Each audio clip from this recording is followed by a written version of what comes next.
नमस्कार। मैं Shashi Prabha Saraswat, associate professor Hindi, Shri Kalyan राजकीय कन्या महाविद्यालय सीकर।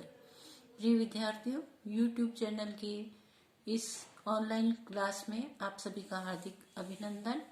हमारी व्याख्यानमाला अनवरत रूप से जारी है। उसी क्रम को आगे बढ़ाते हुए हम मीराबाई का अगला पद कर रहे हैं, जो निम्नानुसार है। विरहिणी बावरी सी भई, सुने भवन में ठाडी होई के टेरत आह दई। दिन नई भूख रेण नई निंद्रा, भोजन भावन गई। लेकरी अंजरो अंशुमन पूछे, उगरी गात गई। मीरा के मनमोहन प्यारे, जाता कछु न कही।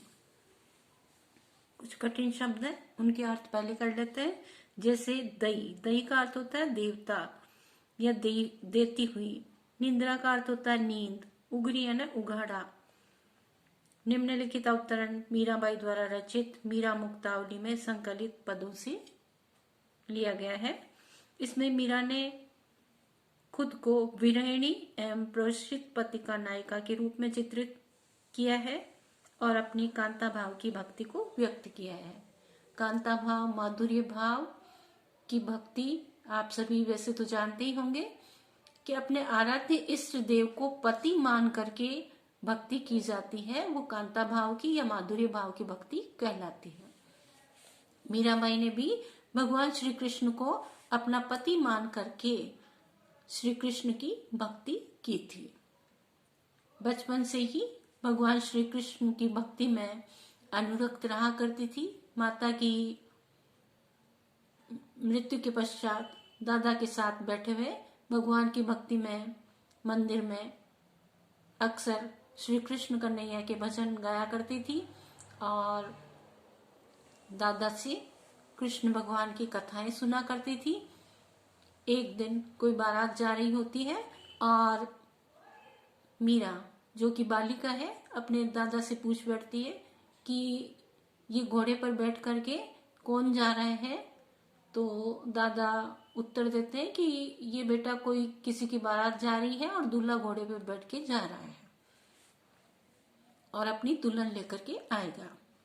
तो अचानक मीरा सवाल कर लेती है अपने दादा से कि मेरा दूल्हा कौन है और कब घोड़ी पर बैठ करके आएगा, मुझे भी दूल्हा ला के दो, मेरा दूल्हा कौन है। तो दादाजी, अब छोटी बालिका थी, नन्ही गुड़िया थी, तो गुड़िया को उत्तर दे देते हैं कि तेरा दूल्हा देखी सामने बैठा है। भगवान श्री कृष्ण की मूर्ति को देख करके बोल देते हैं कि यही तेरा दूल्हा है। और तभी से वो मन ही मन श्री कृष्ण कन्हैया को अपना पति मानने लगी थी। बाद में इनका विवाह भी होता है। विवाह के पश्चात पति की मृत्यु के बाद स्वयं को भगवान श्री कृष्ण की भक्ति में अनुरक्त कर लेती है और श्री कृष्ण को अपना पति मान करके भक्ति करती है। तो विरहिणी मीराबाई कहती है, विरहिणी बावरी सी भई, मैं तो एकदम बावरी सी, पगली सी हो गई हूं। श्री कृष्ण के बिना बिल्कुल बावली सी, पगली सी हो गई हूं। मैं अपने सुने भवन पर खड़ी होकर वेदना भरी आह निकालते हुए ऊंची आवाज में प्रियतम को पुकारती हूँ। सुने भवन पे ठाड़ी हुई के टेरत आह दई। सुने भवन में, सुने महल पर, घर पर खड़ी होकर के वेदना भरी आह निकालती हुई ऊंची आवाज में प्रियतम श्री कृष्ण को पुकारती हूँ और अपने दुर्भाग्य को कोसती रहती हूँ। उस विरहिणी को दिन में भूख नहीं लगती है और रात में नींद नहीं आती। मीराबाई कहती है, न दिन में मुझे भूख लगती है और न रात को नींद आती है। भोजन की रुचि भी मेरी खत्म हो गई है। निरंतर मैं रोती रहती हूँ और आंचल लेकर आंसुओं को पोंछती रहती हूँ।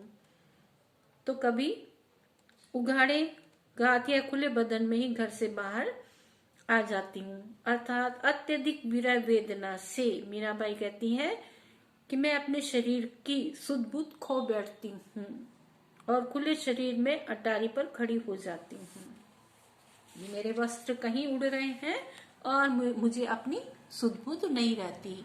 मैं श्री कृष्ण कन्हैया को याद करती रहती हूँ, उनकी राह देखती रहती हूँ कि भगवान श्री कृष्ण, मेरे पति, मेरे प्रीतम श्री कृष्ण मुझे आकर के दर्शन देंगे। इस प्रकार मैं उनको देखती रहती हूँ। उनके मार्ग को अटारी पर खड़ी होकर के, अपने भवन की अटारी पर खड़ी होकर के राह देखती रहती हूँ। मीराबाई कहती है, स्वयं को ऐसी वीरणी मानती है और कहती है कि हे प्रियतम मनमोहन श्री कृष्ण कन्हैया सांवरिया, तुमने जाते समय या प्रवासी होते समय कुछ भी नहीं कहा था।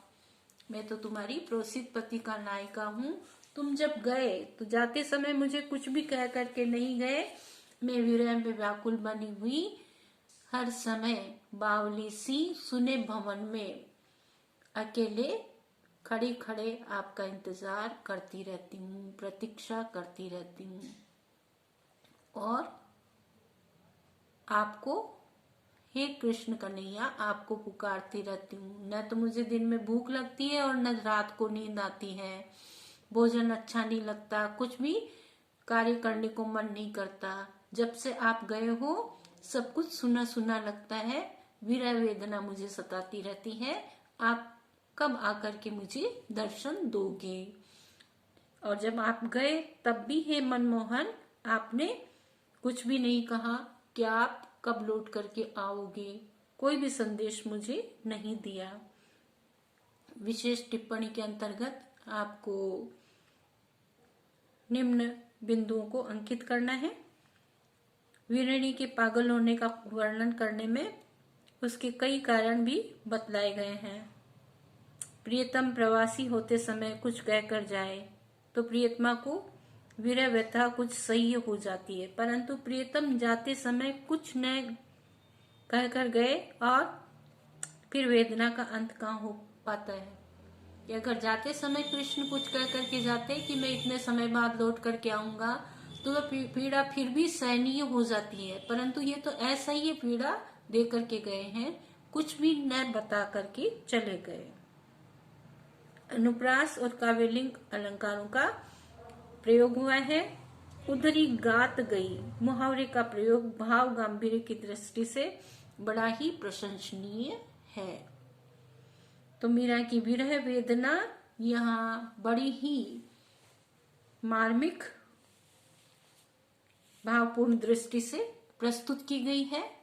ये मीरा की विशेषता देखी गई है। पूरे वीडियो को सुनने के लिए आपको बहुत बहुत धन्यवाद।